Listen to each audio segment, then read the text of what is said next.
Give it the true shot. I want 7.5 million over my head, money hitting under my bed. Baby, let me talk about it, let me talk about it, let me talk about it. I'ma grind on heavy till the fam get fed. They gotta be good when I'm dead, man. Let me talk about it, let me talk about it, let me talk about it. I'ma grind on heavy till the fam get fed. They gotta be good when I'm dead, man. Let me talk about it, let me talk about it, let me talk about it. My hair look good? Mm-hmm. Thank you, everybody, for joining another episode of In True Form. I'm your host, Corey Truesdale, and today I have another very, very, very special guest with me. It is my beautiful daughter, Tamarr Moore, who is here to share her story with you. How you doing today, Tamarr? I'm doing good. Thanks for having me. Thanks for being here. A lot of you all know that I talk super highly of Tamarr. Tamarr is 21 years old. I became her father at the rightful age of what? 5, 6? 5 years old. So, she's the oldest of the three. And this episode is special just because of the simple fact that she has accomplished a feat that a lot of people have not been able to accomplish, and is very rare in the Black community. If you want to let the audience know, what have you accomplished at 21 years old? My most recent accomplishment is my master's degree. I received my master's in science from North Carolina Central University on May 10th, 2025. And that is the result after my bachelor's degree and my associate's as well. The associate's is from CCCC, but I received my bachelor's and my master of science from NCCU. Congratulations again. Thanks. Just watching you through your journey, looking at your maturation from becoming from being a little girl all the way to becoming a grown woman in a matter of 15 years. So not only is she has the beauty and the brains, but she started my locks. She started my locks during the pandemic, and they're still flourishing. COVID year. She was, what, 16? 15, 16 years old? In 2020. What was it, 16? In 2020, I was 16. 16 years old, and she was all scared. She's like, I don't want to hurt your head. I don't want to pull.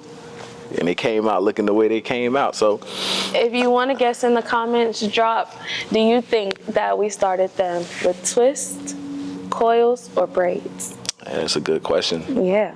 See, give you all something to do. Give y'all some type of homework. How has this journey been, Tamarr? Because I know in high school you did cheer, and I do have some other questions to dial back, because your journey was a little bit different. So just to rewind a little bit, Tamarr is originally from Augusta, Georgia, and we moved to North Carolina in 2016, the end of 2016, 2017, and there was a lot of battling with schools and social life and things like that. How were you able to navigate, or if you want to kind of open that up a little bit on what that looked like from going from a elementary school to a middle school to a new state and adapting? So that's a good question. There were definitely a lot of adjustments that I had to make. If you know anything about Augusta, Georgia, or its demographics, they're completely different than Chapel Hill. So when we first moved, I just had to battle, finding myself, being comfortable with myself. I was originally around a lot of students who looked like myself, but I didn't see myself relating to the things that they did, or finding myself interested in the things that they were interested in. And so it kind of brought me into my shell I was in a shell while I was living in Georgia. I just didn't feel like I was like all the other kids. at my elementary school at least. And even in middle school, I ran into the same thing. There were students that looked like me, but as far as where we relate, it just wasn't the same kind of thing. So when we got to Georgia, not when we got to Georgia, but when we got to North Carolina, I started my middle school. I shouldn't say the name right. You can say MVP Margaret B. Pollard, and this was in Chapel Hill. And my first day, I remember calling my mom, or I came home, and I said, "Ma, like, you didn't tell me." I said, where are all the black people? And she just thought that was so funny, but it really and truly, there was no one that looked like me. There were lighter toned girls at the school, but there was no one that looked like me in my grade. Wasn't no in between. Yeah, exactly. So it was the demographic, like, I would say probably 80%. We was around a lot of white people. Yeah. You know, Chapel Hill was definitely a game changer for our family. You know, I was used to it a little bit because I've been in different areas of, you know, New Jersey to Georgia and North Carolina or whatever, but she wasn't used to that. You know, Augusta, Georgia was Augusta, Georgia in the mud. So yeah. So what did that look like? You first, you know, transitioning there, you see these students that are not like you. What challenges that you faced? I feel like just kind of back to the thing about relationships, that was my main challenge growing up. I didn't have, like, coming here, I didn't have a best friend. I didn't have someone that I kept in contact with every day, which was something that made it, you know, easier to adjust to the move. It's not like I had attachments other than my grandma in Georgia, like family, but just I met my best friend. So that was one of the... What's your best friend's name? Ariana. I met my best friend, Ariana Arnold. Shout out to Ariana Arnold. And so that was one thing that really, really helped, like, that whole transition, because I think we got here in January 2017. And then when did I start school? Yeah. Immediately. So I jumped right into their, like, whatever it is, when they return after break, I jumped right into that. They introduced me to Ari. They called her up to the office. Hey, we have a new student. And she ended up showing me around, like, the whole school, showing me the people that she knows, just showing me the ropes of things. And then they did not give me my own schedule. I just fell into line with the schedule that she had. And it was crazy because it wasn't like, oh, the 3 classes that you have, I'm taking them over too. It was the entire, like, 7-class schedule. And so we were with each other from the time that we got into school to the time that we left. And so that's when I was like, Mom, like, I have a friend, like, you know, meet her mom, please. Like, go talk to her mom so that we can figure something out. And that's how I really became comfortable with being here. I immediately clicked with someone that I am still friends with to this day, someone that I will always be friends with, someone that that I could talk to, someone that was a familiar face. And so I wasn't just every day trying to navigate moving by myself and just the whole new world by myself. I had someone by my side who was willing to, you know, move forward with me and be patient with me. And, you know, because I'm not sure how many people or how many of you have just gotten to meet people from, like, completely different places, but I wasn't like anyone at the school, so she took a chance on me, and that's something that I'm forever grateful for. And that was just, like, one of the major parts of my footing here in North Carolina, starting at that middle school, building that relationship, seeing that, hey, there are people that, you know, aside from family, that want to invest in you and that want to love you and love you unconditionally, and you know, things like that. You mentioned, you know, that transition from Augusta to North Carolina, and, you know, what you basically had to navigate through. Let's go a little bit back, though. a lot of people don't know that you spent a year outside of public school and on homeschool. Let's dive into that, because the reason why I want to mention that is there's a lot of students who's gone through what you've gone through to have to get you into that, tap into that, because that shaped you as well. Because what you went through, what me and your mom witnessed you go through, it made you stronger for who you are today, and it still had some type of light or some type of reasoning for how you was able to get to where you are. So definitely want you to tap into that. Yeah, so I was bullied and so that was one of why I was just making it very, very like a major emphasis on the fact that I didn't find myself like a lot of the kids.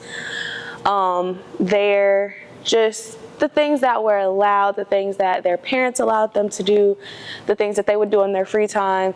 A lot of fight, disruption, disrespect in the classroom, stuff like that. I remember just being in just Richmond County public schools, and kids would they would get on the bus, they would get on the incorrect bus and follow other kids home to fight them in elementary school. And that's like, okay, I guess, teach its own wherever you're from, but that's not the type of life that my parents wanted for me. That's not the type of life that I wanted for myself. But just growing up, it is important, the environment that you're in. And so being in those schools, you can't just say that, oh, well, everybody has to go to school, so it's fine to just have these exposures, and you just need to learn how to deal with it. I really appreciate my parents for being proactive and just not, there are some parents that allow their kids to just be a product of their environment, and they just won't change. They won't change those behaviors. They'll just fall in line with all of the other kids because that's what's normalized. My parents didn't allow that to be normalized in my head.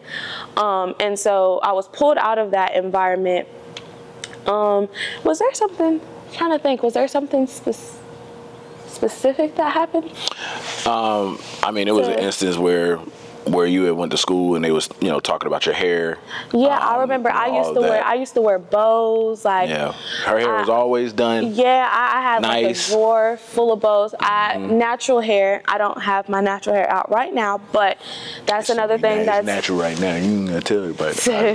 That's another thing that's just slightly different. A lot of girls are obsessed with. Oh, I need back then it was like single-leaf twists and the crochet, and like that's what I grew up on, and that's fine because that's what they saw. Yeah. But me, I wasn't focused on that. I was, hey, let me crack your head in this spelling bee, or I'm about to go practice these flashcards, or one of the things that you were so big with engaging with your teachers. My teachers. I was teachers. You love your teachers. Teachers pet, like almost all my Tamarr thought teachers. her teachers were smarter than us. Let me pass out everything. Let me pass out everything and let me collect it. Yep. So that's how I enjoyed Dr. that. G was talking about you at your master's thing. Yeah, my defense. Yep. Literally, that is something that I can say that I enjoy, because I had to take that. I had to take that people pleasing. I used to be like that as a child. I had to take that and turn that into something that's beneficial. Something that can help and not hurt. One of the things that Tamarr was really really energized about was just showing off for her teachers. She was really big on that, and I think with the way the kids were, they were taking her out of that element. She was becoming unhappy. She would be sad when she comes home, or she would be hesitant on wanting to go to school the next day. Like, it was just little things that was showing up in the household that we were just like, hey, we need to do something about this. And the homeschooling opportunity. I didn't get to social media. Oh, well, that was when we got to North Carolina. The fact that in middle school, there's like fourth graders would like kick. Yeah. I didn't have any of that stuff. So they found that was another thing. So I was like, shut out because of that. And then they would circulate rumors on those things. And so it just caused me to just become a different person. And my parents were able to just be aware of that and see that and want to change, because they weren't actively, you know, even though we're clearly not that far in age, there's just different times. They're ever changing. If I do decide to have a child, it's going to be, their schooling is going to be completely different. All of this TikTok and all of this AI and just, you know how people can make videos. You know how all these AI videos, they all over the place. It's just so much is going to be different. Like, even though I'm growing up on ChatGPT, like their chat stuff is going to be just completely different. Their world is going to be different because they're not going to know what's going to be real in that. Yeah. Like it's so many alterations so right much. now. And that's why when I was growing up, that's why it was so important for me to not be so heavily focused on that social media stuff, because those girls were wanting to be someone else.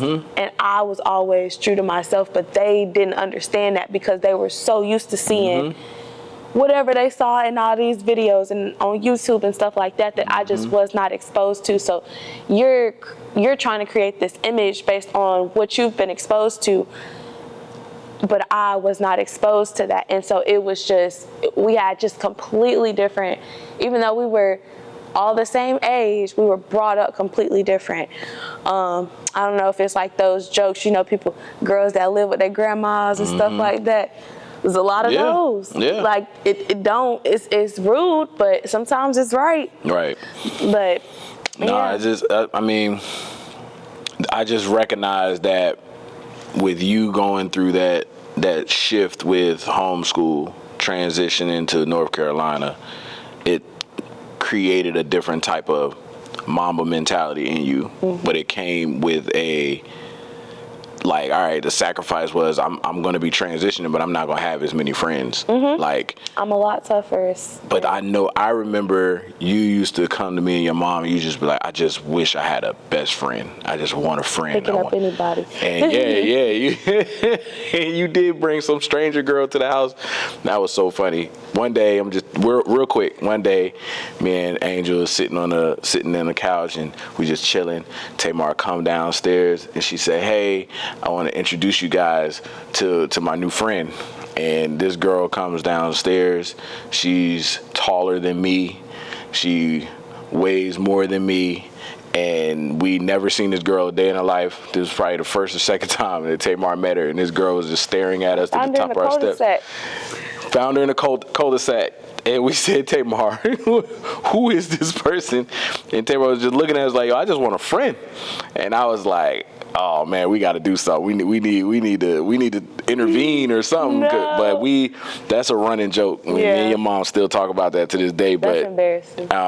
Fast forward, you know, when we moved to North Carolina, you know, Tamarr had to adapt to the fact that she couldn't have TikTok and Snapchat. Well, TikTok wasn't around at the time, but it was Snapchat and Instagram. Those were her social media platforms that she was like begging for. But we kept her away from that as long as we can to help shape her into the person that she is today. So my advice to a lot of those families out there, like, it's nothing wrong with just waiting a little bit for your kid. It drove me nuts though. It did. Because we're able to, like, I'm able to say it now, but for a while, I used to make like letters. I used to write notes. She used to write letters and slide it under our door. I was serious. Like, I really did want to be not like everyone else, but I was tired of feeling left out. And I was left out of a lot of stuff by not having those platforms, which is 100,000% okay now, because I know I wasn't missing out on anything. But back then, when I started out in Georgia and I already wasn't fitting in, and then we moved and I was just like, just don't let me be the outcast. Like, that was my thing. But older, matured, graduated, I understand now. I understand I really could have kept away from it for a little while longer, honestly. And then even now, I'm not a heavily, I'm not also, You good? I'm not on social medias that much.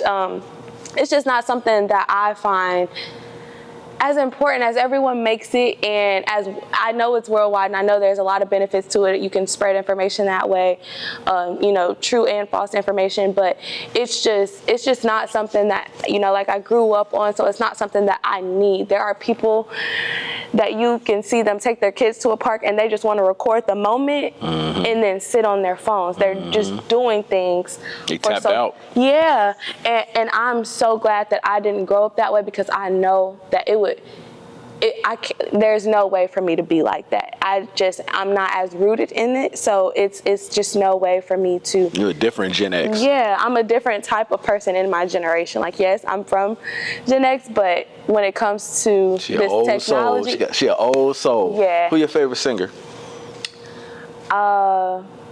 Favorite? I don't have a favorite. Who your favorite? But I've been listening. Who could you listen to and just be like, I can listen to like those songs that we talked about with Sade. Sade. Yeah. Sade is from the 80s. My grandma likes her some Mary J. Mary J. Yeah, so 90s. She an old head, man. She and some Michael Jackson. My kids, man, they. And then it's just like some, my mom, she was on that Alicia Keys. And then like Adele. So like that. That soul singing. Word. We're going to take a quick break after this. This episode of In True Form is brought to you by Super Deodorant. The aluminum-free, fragrance-free deodorant that actually works. You just put this under your armpits. Promise you. You know what I'm saying? Whether you're on a stage or in the gym or chasing purpose, Super Deodorant has your back and your pits. No harsh chemicals, no irritation, just confidence that lasts. Visit superdeodorant.com/intrueform. And if you sign up today, you'll get 10% off your first order. Smell less, do more. Peace. Again, I would like to thank you all for tuning in to this very special episode of In True Form. We have Tamarr Moore here, who has her master's at 21. So she's basically just diving into her story in the most efficient way. It's a lot to her story, but I definitely want you all to tap into this episode, share it with your kids, share it with your loved ones. It's very insightful, talks about her path to where she is today and the challenges that she faced with this journey. I did want to mention how I remember during the pandemic, you were 16. Personally, I seen a shift in you when the different police brutality and the different things that was going on, George Floyd, it just opened up a different version of you. Like, you embraced a lot of social things that was going on. You have any, remembrance of that time period? Is that period relevant in your path like it is to me? It's just a question that I've never asked you, honestly. I know. I'm sure it is. I just probably haven't reflected on it enough to know how those events shift, changed me to be the way that I am now. But I do remember just not necessarily complaining, but just talking to you guys, and just feeling a little overwhelmed with the world, and how I couldn't go on any platform one day without somebody being hurt or something, just something happening where it was just like, this is us, this is our world, and you know, even when there was just all of this chatter about COVID, like what we were going to do and what's going on in other countries. Well, you was like, I just want to go out. Yeah. I can put my mask on. You got your first job during the pandemic. How was that? Like you working your very first job during the pandemic. What was that like? I mean, granted, I never got sick, so, you know, You didn't. Not working that. You was holding it down, and everybody loved you at your job. Yeah, that was fun, and then I moved up, and so. Do you feel like that job helped you with gaining social skills? Yeah, you remember how they used to treat me? Yes, you will definitely develop social skills when you're anywhere in your teen years and you work fast food or grocery or whatever, and then you're managing people that are older than you. They don't, they might act like they're okay with it. They're not.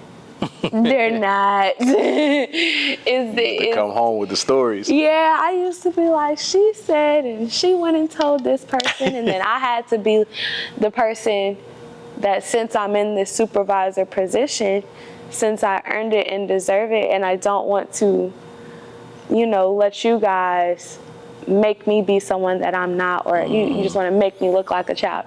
So then, at the age of 16, 17 years old, I'm telling these people, hey, yeah, I'm trying to clock T on somebody's grandma. It didn't make sense. So I'm like, hey, I hear that, you know, maybe you guys are having some concerns about what I do on my shift. You know, they will go unaddressed once they're just, you know, between you guys, but if you like to bring them to me, like, I just had to be very sweet and nice about it, and I just had to let it not get to me, because, you know, some people, I just had to learn. I just grew up, there's a lot of life lessons just along the way. Not everyone is content with their lives. There's a lot of people that are bitter, not specifically all of my coworkers, but just there are a lot of people that might not be able to find happiness and joy in the little things that I do. So I could walk into my job and I could see someone just looking very happy, you know, picking out a good fruit or something like that, and I know my love for fruit. You know, you like to juice, and how we've had our health journey, and I can find something to talk about, something to engage on, something to be happy about. There's just some people that wake up having a bad day, go to sleep having a bad day, and want to make somebody else's just as bad. And I cannot operate that way, and I will not operate that way. And since I know this about people, I just look at you, you know, you're having a bad day. Right. You know, not taking it personally or taking it to heart. I remember during COVID, I was wearing my mask. This lady came up to the customer service desk. They took the band down. You don't need to wear that. Take it off. People just be angry. I stepped out and I called my mom, because I said, oh yeah, it's too much. I said, I'm worried about Jordan when she start working. I said, it's like doing too much. How you think Jordan gonna be, man? Listen, man. Yeah, you really have to, that customer service, because I was Jordan gonna be the girl to be in the bathroom crying on her lunch break because it's too much. That never happened to me. Even it just, I had to learn, because I would even mess up the money sometimes, like, because I had to take the money, I closed. I would work either open to midday or midday to close. So that was 7 to 3 or 3 to 11.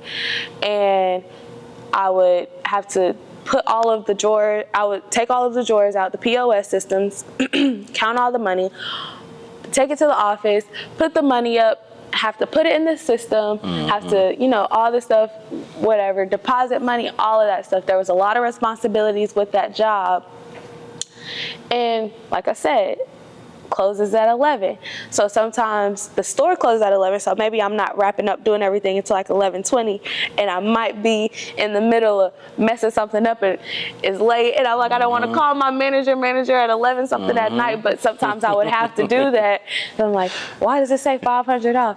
Do you know, did something happen this morning? Dang. No, right? So it's me? Oh, okay. Yeah, stuff like that. The stuff that Anybody used work to them make cashier yeah, jobs, I used man. to, and then you know how my, you know, anxiety can Yep. get sometimes. So I used to just be anxious, but you know, that's why I just look back on a lot of my experiences and just am grateful for them, because that first job, you know, just all these different footings, climbing the ladder. You've shaped into the beautiful flower that you are. I'm gonna throw some rapid fire questions at you because I know the audience is gonna want to know, and you know, just for my common knowledge as well. So the first question I'm gonna ask you is, you know, what inspired you to pursue a master's degree in environmental earth and what is geospatial science at such a young age? So I was really motivated and influenced by my mother. So my mom, she also got her master's. When did my mom get her master's? Was that when I graduated 2021, high school? 2022, right in that ballpark. 2022, Coming right out of the pandemic. So she got it one of those years. I feel like the graduation had to be when my graduation wasn't. So 2022. Because y'all did y'all pictures together. So when I was, also Ariana was also one of the big people in it as well, because we had the opportunity to do dual enrollment at my high school. I would not have been hip to that unless my best friend was doing it. She started it before me. And then I also told my mom about it. Hey, there's this thing, you know, my best friend's doing it.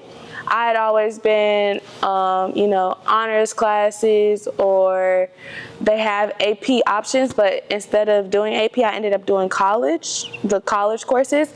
But dual enrollment, I feel like that's a pretty known term now, but for those of you who don't know, they allow you to take courses at a community college, local community college, and those will basically double dip. So instead of me having to take, so I did have to take like all of my Englishes, but instead of me choosing electives from high school, I just did it with CCCC. So I took my gen ed classes, my general education courses.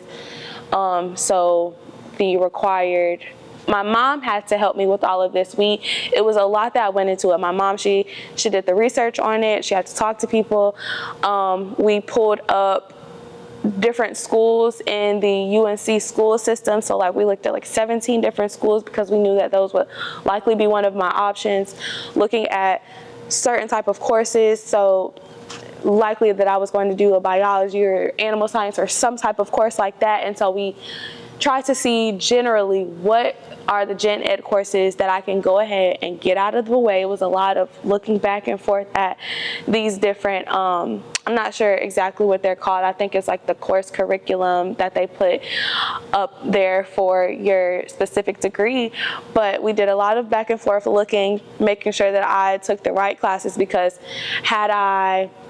that's why it was so important, because had I did something like taken 4 Spanishes or something, that would have been a waste, because I only would have needed 2 as a requirement for gen ed. So yes, I would have gained credits, but as far as being able to graduate with my associate's degree, that was the plan that me and my mom had. We were trying to line everything up to the point where I graduated with the proper credits, the proper amount of credits, the right classes, and that they would transfer, and I'd be ahead once I got to college. And this was also free. So I did 60 credits worth of schooling while I was in high school for free. Some of this was over the summer, so it wasn't like it was just easy, because I was also still in high school. But it was something that if you're committed to doing, that you can definitely do. And having that head start with my associate's degree, it just made it easier once I got to college, because that associate's degree, taking those college classes, doing well in those college courses, boosted my GPA. Having that good GPA made people want to pay for me to go to school. And so I had a lot of scholarship offers. I believe I received I want to say like $1 million. Now. It was like $1 million combined. Pop your collar a little bit. Pop your collar a little bit. My mom would know. I can't remember, but I received a lot of money combined in scholarships. I did do a lot of applications as well. It was just we were just being strategic though, because we didn't want her to go to school and had debt. Yes, that was the biggest free. thing. So she could have went to any school she wanted to go to, but some of those schools would have been paying like one semester and all that. Yes. So we wanted her to basically be able to go in and come out, and she's debt free.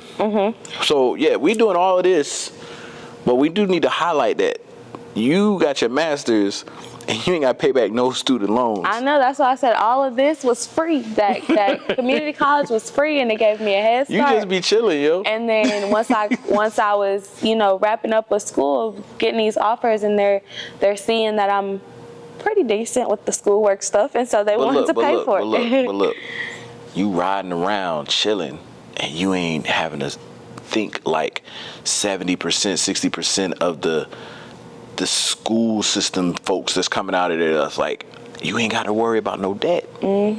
That's dope, yo. Yeah, it is cool. Honestly though, I see like a lot of jobs.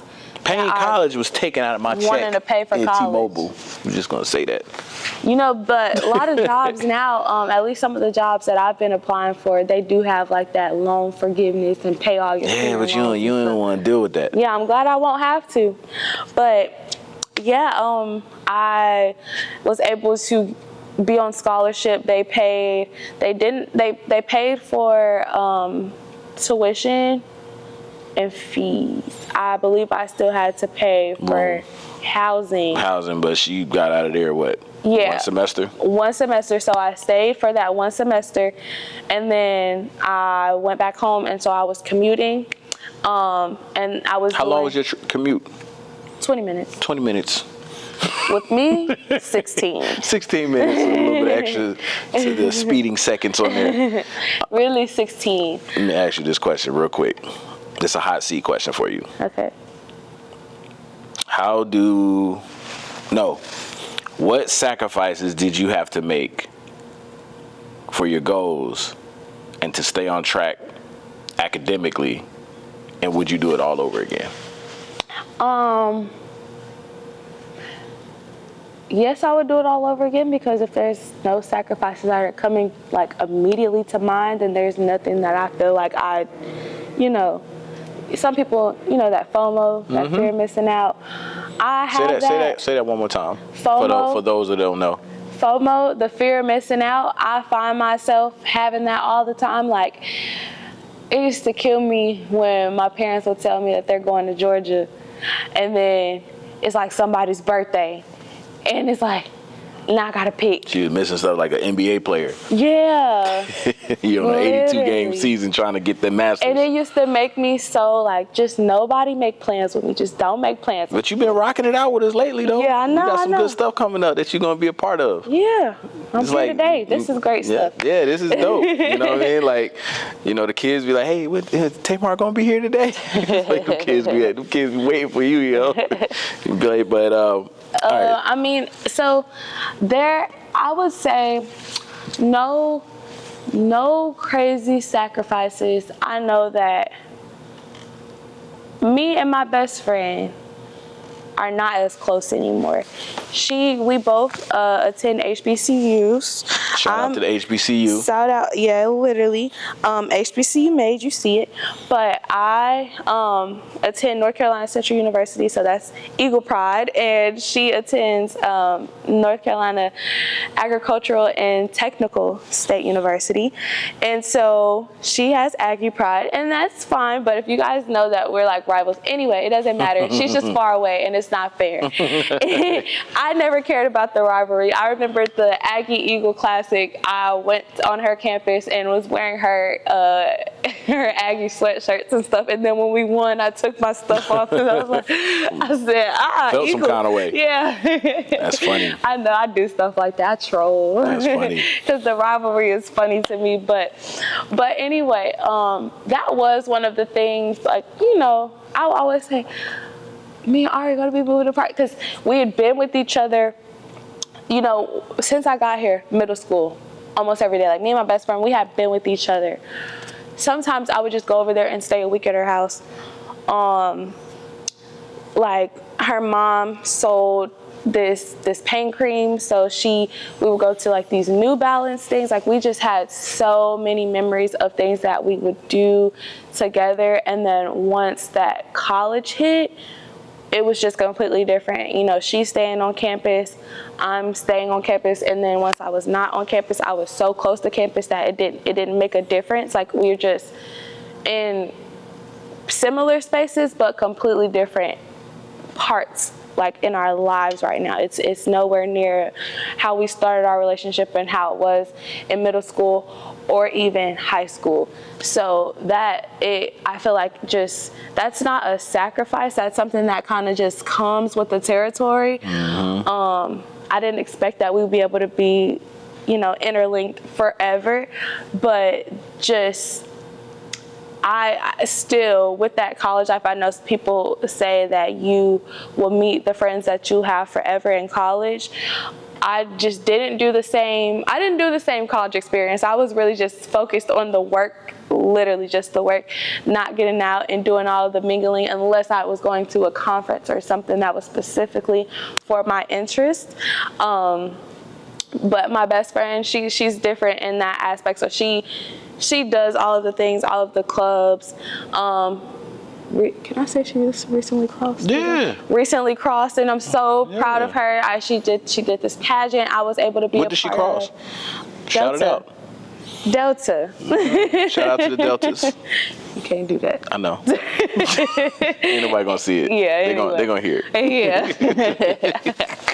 Anyway, so yeah, my bestie, and it wasn't a sacrifice, but I just do know that relationship, I don't have any other relationship like the one that I do with my best friend.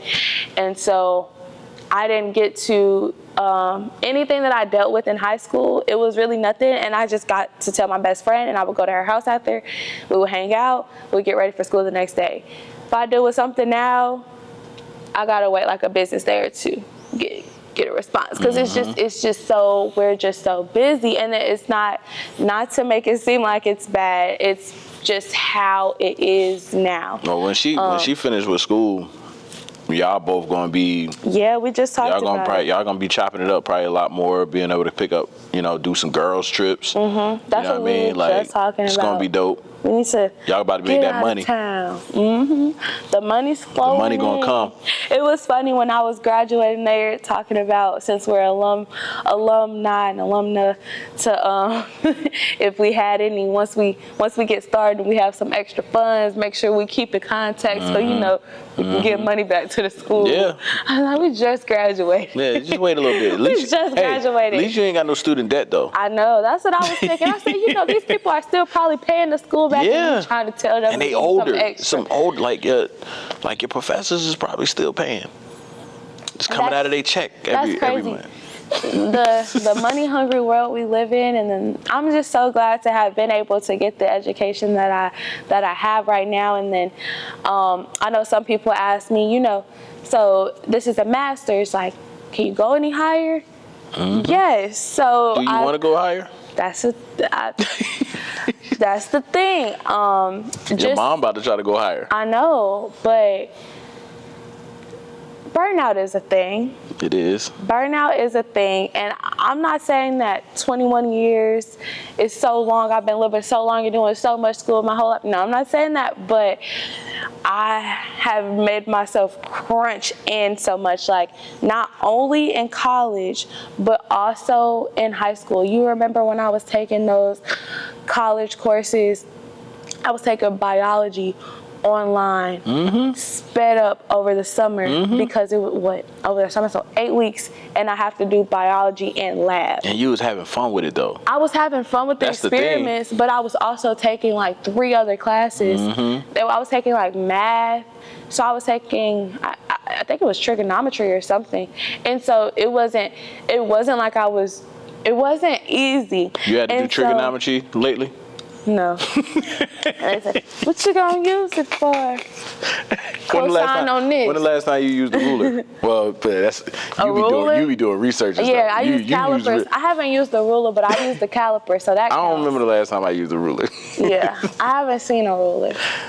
Real quick before we take a quick break, I lost my train. Oh, so I did something the other day, just trying to figure it out.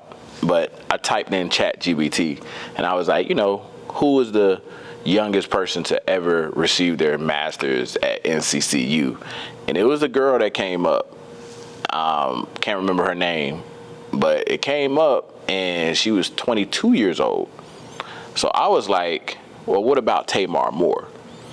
And it came up like that you just got your master's. It had the link.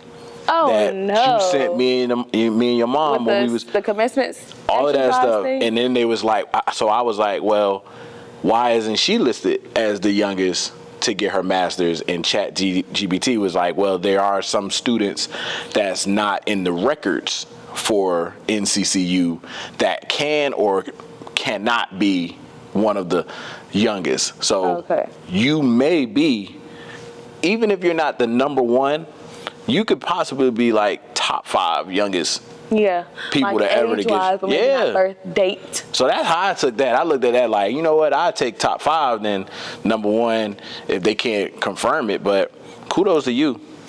Be right back after this quick commercial break. If I can get some sponsors one day, be right back. And we are back after not getting paid for any advertisements right now, but maybe one day we're gonna get some sponsors for In True Form.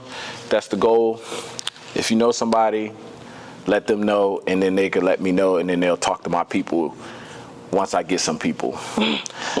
Tamarr, I appreciate you locking in with me today. I know you are busy in the world of a 21-year-old, and so I appreciate you taking the time out. I appreciate your confidence and your bravery and your focusedness on this, because this is something that's tough for a lot of people to do. We all know that the Generation X, the Gen X folks, sometimes are camera shy. They sometimes have a weird way of communicating, but I feel proud to say that Catching strays. It ain't your stray though, it's somebody else's stray. But I'm proud to say that me and your mom has been able to pour into you to be able to walk in your purpose with confidence. So we're going to be closing out this episode, but I wanted to ask a few questions for Tamarr from my common knowledge and for the people. Can you share your most significant challenge you faced during your academic journey, and how did you overcome it? Boy. So, this is not something that I believe is common with every university. In fact, I believe it's not. North Carolina Central University, we are rooted in truth and service. So, the service part of it, they require all undergrads to receive 120 hours of community service upon graduation. If you do not get your 120 hours of community service, you are not graduating from Central. The challenge came in where, 120, so that is 30. She's doing trigonometry. That's 30. It's trig? No. It's division. Oh, 30. It's been a while, you know. You know what I'm saying? Hey, adding subtraction, I like that. But division, we gonna turn around from that. You know what I'm saying? Like, I'm just saying, go ahead. So, anyway, that was basically 120 hours was equivalent to 30 hours a year, or 15 hours a semester. So my situation was different because I just was so focused on the school stuff, wasn't really too worried about that part of it, wasn't too worried about getting those hours in. And then me not really knowing if I was going to need to do 120, me not knowing if they were going to take it down a little bit, because they had taken it down. They had lowered the number for, I think, the previous year, I think just the year before, due to COVID and due to a lot of organizations just not, just having to be a lot more precautious about just letting any and everybody come in and be involved with different people. So it just made volunteering harder for people during COVID. But in regards to my situation, I was not proactive in that volunteering. And I gave myself I think a month to get everything. It was a month before graduation. And I said, Ma, I only did one thing in the garden. What do I do? And so that was my biggest challenge. I was so stressed out, so anxious. And then I ended up doing 8-hour shifts, trying to fit that into my schedule, because what else was I doing? I had an internship. I was doing a semester-long internship. Where was you doing an internship at? I've done Duke, but that was my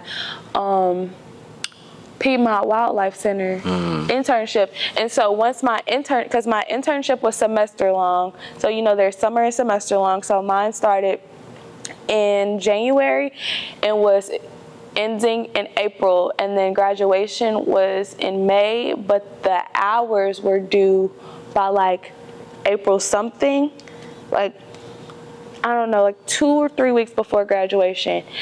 And I was in the middle of my internship stuff, so I had to actually tell someone from my internship, hey, can we maybe switch these days a little bit to work with what I have going on, because I just, I really need to go ahead and get these hours in or I won't graduate. And I couldn't use my internship. I know some people might be wondering about that. Could you have used your internship? No, that was a paid internship, so I couldn't double dip that. Some people are able to use it as a course. Some people are able to use it as community service. In my situation, it was for experience, and it was also paid, but it was for experience, and I could not count that as volunteer hours. But just in school, it just really counts to be proactive. Yes, I got it done, but that doesn't mean that it was the best way to do it, the best way to go about it. Had I started just doing it the way that I was supposed to and just doing my 15 a semester, it wouldn't have loaded up like that, because me doing those 8-hour shifts, I could have just knocked 2 out a semester, and a semester is 3-4 months. So I could have knocked 2 of those out, 2 shifts, and I would have been good. But instead I waited all the way up until the end and almost kind of gambled with graduation, and that just was not fun. That's actually a good segment question. What would you tell your younger self, after basically getting this achievement at 21? Would there be anything that you would change or do differently? The only thing I ever say that I regret, or that I just kind of wish that I could look into a different lens to see that, if I was, if I was to have done different things, how that would have changed my life. Because talking about activities in school and stuff. I've never been super heavily involved. You almost cheered. It was almost a hot second when you was thinking about doing NCCU cheering, right? Yeah. It was your freshman year. Yeah, I would. Yeah. She seen the way they was cheering. She was like, ah. No, that's not true. I did. That was the thing that I liked. I liked the stomp and shake, because that was different from the demographics. It was the tumbling though. It was the different skills that I just didn't have. Yes, I did have cheer experience. Yes, I can have a cheer voice, but in competition with people who are already knowing stomp and shake, who have their dance routines are a little different. We weren't allowed to. We were doing stuff that's, anybody who knows cheer, UCA. UCA She is couldn't very use that flavor. stiff and sharp. There's none of that in Stop and Shake. So What was they doing to Stop and Shake? They was twerking, right? there was none of that in UCA. You get to move. You get to move and Stomp and Shake. And they get, especially when they had their bobs. There was that girl that I was so obsessed with for a minute. Not obsessed, but The one that you met? yeah, I think her name is Chandler. Shout out to Chandler that we didn't get a chance. I think she you and always your mom has her met her. hair super cute. I think she may be in hair school, but she is someone who's Central alumna. And is that how you pronounce that, alumna? It's alumni. Alumni is, I don't know alumna. I never heard of that. that's the women's version. Oh, okay. Well, that's alumna. Alumna. She's just someone, I'm no one special to her, but one day just had a conversation with her because I knew she was on the cheer team. She was just very nice, very sweet, just talking about it, and it just made me want to get engaged. But at the same time, the commitment that they have to that stuff is different. The commitment that Ari has to that stuff is different. Like, getting out of like practices like 7 to 10, 7 to 11. I said, So you be thinking about like if you had a path like that, would you still how be would I where be? you are? Yeah, because I always that's my only like regret. Since you was younger though, you have always, even dating back when you was like 6 or 7 years old, you love shoes, you love clothes, you love, to get your hair done, you like, all those different kind of things. So I think deep down inside, you chasing that money. You're like, yo, I want to be successful when I'm out. Not saying that, other people who are involved in those things costs money. Yeah, so Costs a lot of money. I look at it like you're setting yourself up for financial success. Okay. And then the fun is going to come after that. You're going to have those, like, I know girls that they take solo trips and they just be out there and just be chilling, hair done, nails done. The world is too dangerous. If I'm gonna take a solo trip, I'm gonna have to look crazy. But you're gonna be financially stable and set to be able to put yourself in safe environments. Like you don't have to go to the bad part. Yeah, you know what I mean? Like you're gonna have like the high end Airbnbs. You're gonna have like the the hotel with the suites. Yeah, so you know what I mean? Like I look at it like that. Like, yeah, we always have that similarity when we talk about our past and just be like, man, if I would have gone this route, would I be doing this or would I be doing that? But I look at my route and I be like, yo, I shaped up pretty nice. Like, yeah, I got a few bumps and bruises along the line, but at the end of the day, there's a lot of people that's not in my shoes to say that, hey, I have a successful job, I have a successful business, I'm doing this, I got kids that are super highly educated, I have a dope wife, you know what I'm saying? Like, there's a lot of 40-year-olds that can't say that. Yeah. And I know that if I would have gone a different route, would I be saying that? You know what I mean? So that's why that's why I feel the way that I feel, because I know that it would have just my time would have been different. I would have just been focused on those types of things. And then another thing was when I would want to be involved in those things, they cost money. So I just didn't. I know that too, like it's not the best thing, but it just didn't make the most. Like I understand there's fees for the shirts and just everything, but like when it came to clubs and stuff like that, like I just didn't have the money for that. That when you're a student. But what me and your mom used to always tell you, Tamarr, if you want a hoodie, just let us know. and was I ever letting y'all know that? Of course I wanted. I used to walk in that bookstore. Turn around, cause who? And now how many sweaters and stuff you got? Cause who? You got a few things now, right? I don't have. You want to go grab some? We can get some. She wants some what paraphernalia. Paraphernalia. You want some of that? So I get it.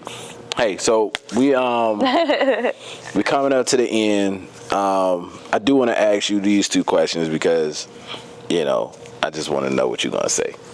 I have some fun questions for you. So, if you can travel anywhere in the world to study an environmental phenomenon, where would you go and why? That's a tough question because I don't know enough. I don't know enough about environmental phenomenon to know where I would go. Like, I don't know a specific region or anything like that. I don't know. I know that when I was at Duke Lemur Center, it always seemed cool when they would talk about going to Madagascar. Because they have a lot of researchers that, there's lemurs there. So it is a real Madagascar for those who think it was only in the cartoon movie. It's definitely real. But just anywhere, I always tell people, like, I will have finally made it if I can just go study an animal, like a species. It can be a terrestrial animal, it can be a marine animal, just an animal, it can be a bug. What you think about all these people doing this gorilla stuff? Versus 100 men? Yeah, where did that come from? I'm always going to say the gorilla. The gorilla gonna win. Yeah. But where did that come from, though? I don't know. Oh my gosh, that's I'm so not weird. I just thought you might have had some ideas on that, but no. What's the most surprising or quirky fact that you've learned while studying environmental science that blew your mind? And I know there's a lot of stuff that you ran across. I know you work with possums and all of those things, frogs. Yeah, I learned turtles. A lot of stuff. What's a turtle fact that you can tell somebody that you don't think that they might know?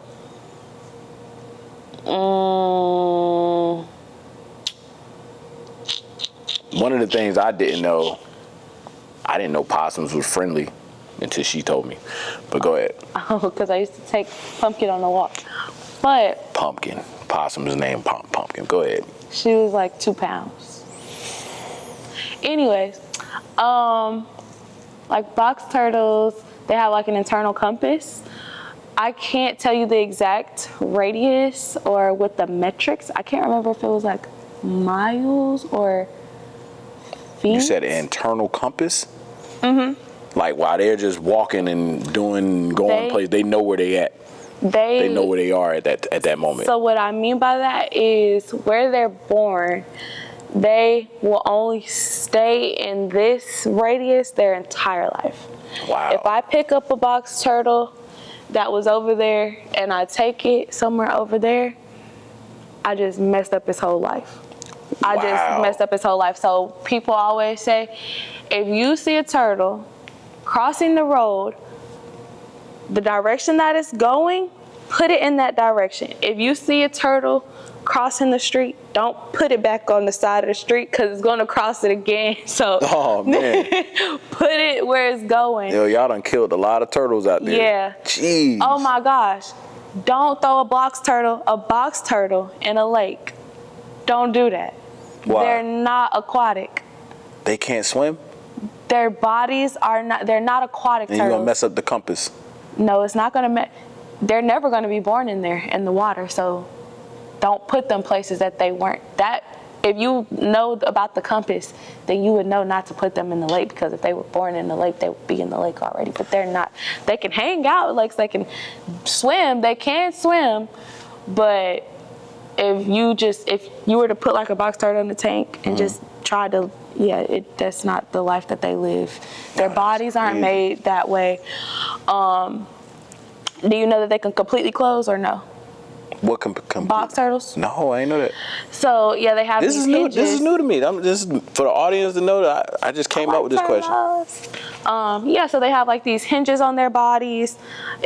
I don't have a box turtle with me right now, but if you're like holding it and the feet are back here, they can draw those feet in, close those hinges to where it just looks like it just looks like this. Like it's closed. Mm-hmm. Yeah, is that like a protective thing? Yes. Okay. They can do that with their tail as well. Real quick, and they can also do that with their heads and their arms. So they can completely close their box. It's going to be fun though.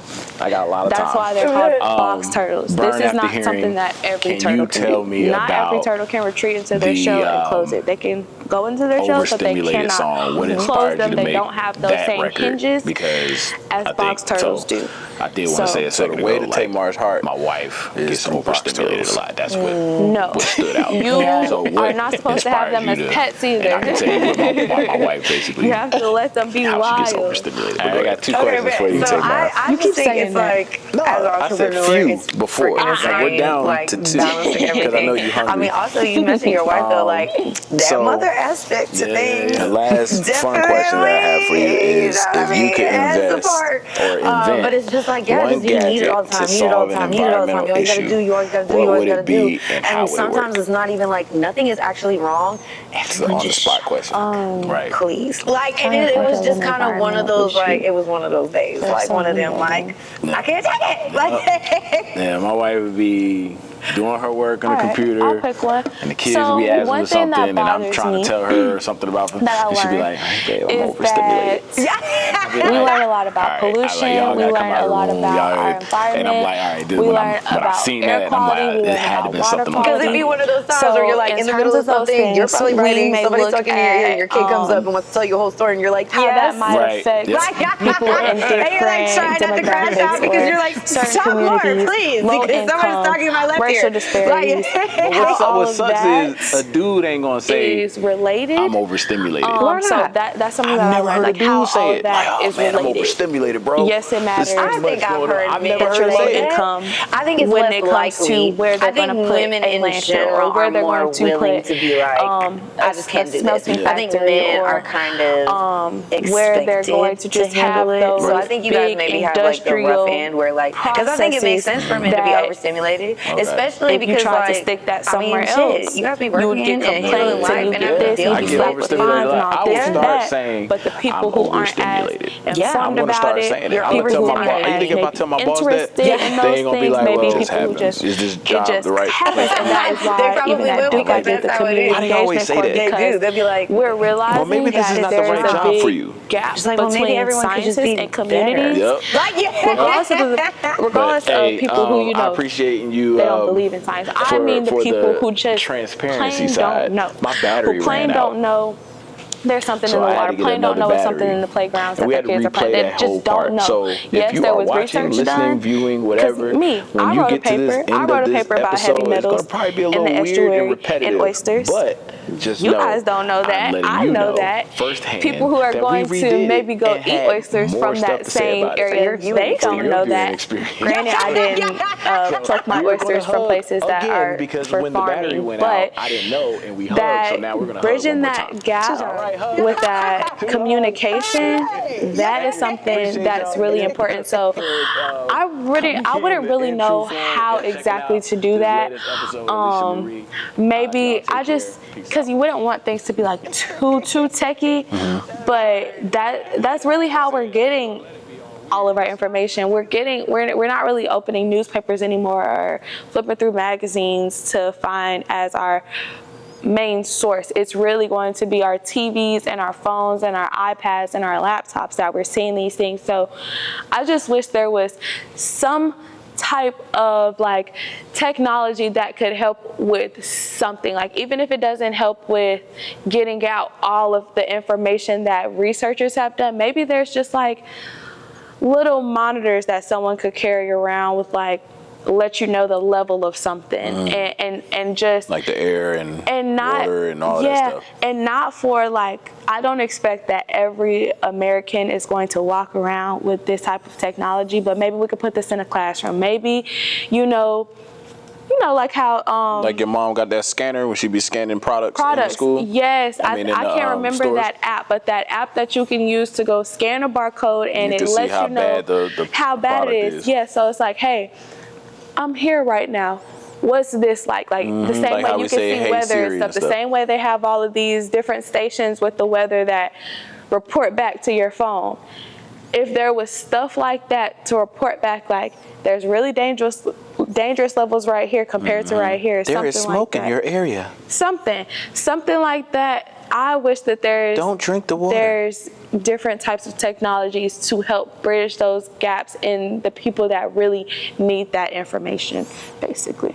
I like that. You thought of that right on the spot. It's pretty cool. You kind of made me. Yep. All right. In True Form is all about authenticity, resilience, and stepping into your purpose.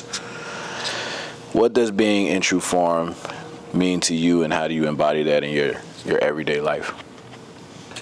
Being in True Form is something that I would carry as just being true to myself, being true to how I was raised, being true to my values, standing on those things, not folding and submitting to the pressures of the world. I know that I sometimes, this is cool because it's just me and you talking, but you remember how I used to be like more bubbly, and then I was like, I don't really care too much about people. Yeah, I remember. So now I'm kind of being in true form. I'm trying to take some of you and not give up on people just yet. Yeah, I still got a lot of faith in people. You still have a lot of faith in people. You meet people, you want to talk to them, you support people in their businesses, you want to be supported, like all of that is stuff that I take with me and, show that person a little bit more patience, or, Get that person some grace. Don't honk your horn. Yes. For those who don't know, Tamarr will honk her horn at you. Fishbowl too. I don't have no tent. Man, listen, man. She gonna honk her horn and make a face. I don't flip people off, but in the road. Because don't be out here trying to kill people. Man, drive that like you love your life. Drive your vehicle like you love your life. If you haven't learned anything today from Tamarr, I would say don't honk your horn at people when you're out and about. But no, all seriousness, Tamarr, I appreciate you being here today. I appreciate your desire and love. Yeah, show off your trophies. But yeah, man, thank you all for tuning in for another episode of In True Form. Please like, subscribe, share it to your friends, family. Check me out on iHeartRadio, Apple Music, Amazon, Spotify. Drop a comment below, man. Let us know. Don't forget, about the locks. I asked the question. Yeah, how do we start question those earlier on? in the episode. Should I reveal the answer? No. Let them watch it. Okay. Tamarr, I love you with all my heart as always, and we're gonna enjoy this day. Yeah. Peace out. Thanks. Thanks for watching. Thanks for having me. Oh, perfect. Right on time. Don't be throwing up nothing. I didn't throw up nothing. What you mean?